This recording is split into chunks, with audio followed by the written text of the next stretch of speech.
morning to all. I am V. Vijay from St. Anthony's High School, Cornwall, Maryland. Today is a project about zero carbon effect.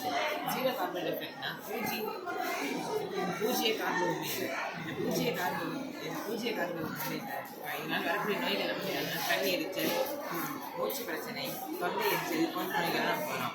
இது எப்படி நம்ம தடுக்கிறதுனா renewable sources பயன்படுத்தணும். Renewable sources நிறைய வேலை இருக்குது. Solar energy, wind energy, thermal energy, hydro power energy. நான் இன்றைக்கி எடுத்துருக்கேன் சோலார் எனர்ஜி. இந்த சோலார் எனர்ஜி என்ன செய்யணும்னா சூரியன்லேருந்து வரக்கூடிய வெளிச்சத்தை எனர்ஜியை கன்வெர்ட் பண்ணி நமக்கு தரும். இதை நம்ம வந்து வீடு, அப்புறம் டிரான்ஸ்போர்ட், இண்டஸ்ட்ரீஸ் இது போன்ற எல்லா இடத்துலையும் நம்ம யூஸ் பண்ணலாம். இந்த சோலார் பேனல் நம்ம யூஸ் பண்ணுறது மூலிமா நம்ம நாட்டோட பொருளாதாரமும் வளரும். எப்படின்னு கேட்குறீங்களா?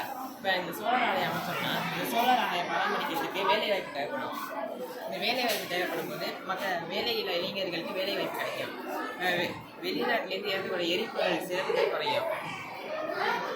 இது ரொம்ப வில்லேஜுக்கு ரொம்ப ஹெல்ப்ஃபுல்லாக இருக்குது. இது மட்டும் யூஸ் பண்ணாமல் இன்னொரு யூஸ் இதெல்லாம் இருக்குது. அதாவது மரம் நடணும். மரம் நடுறது மட்டும் இல்லாமல் அதிகமாக சைக்கிள் யூஸ் பண்ணணும். சைக்கிள் யூஸ் பண்ணுறது சைக்கிள் கஷ்டமாக இருக்குன்னா எலக்ட்ரிக் வெஹிக்கிள் அதிகமாக பயன்படுத்தலாம். 2008 யூகே ஒரு டிசிஷன் எடுத்துறாங்க. என்னென்னா 2050 ஜீரோ கார்பன் எஃபெக்டை அடையணும்னு சொல்லி இந்த இதை அடைஞ்சிருக்காங்க. இப்போ வந்து முக்கால்வாசி அடைஞ்சிருக்காங்க. அதேமாரி நார்வே அதோட அதாவது 90% எலக்ட்ரிசிட்டி பயன்பாட்டை வந்து ஹைட்ரோ பவர் மூலியமாக தான் உற்பத்தி பண்ணுறாங்க. நார்வே இது வரைக்கும் ஜீரோ கார்பன் எஃபெக்ட் அடைஞ்ச நாடு எதுனா பூட்டான் நாடு தான் ஃபுல்லாக அடைஞ்சிருக்காங்க இது வரைக்கும். அதுமாரி நாமளும் அடைவோம். பிரதமர் மோடி என்ன திட்டம் கொடுத்துருக்காங்க, இப்போ வந்து ஒரு வீட்டை நம்ம சோலார் பேனல் வைக்கணும்னா அவங்க வந்து 70% வரைக்கும் உதவி தொகை தராங்க.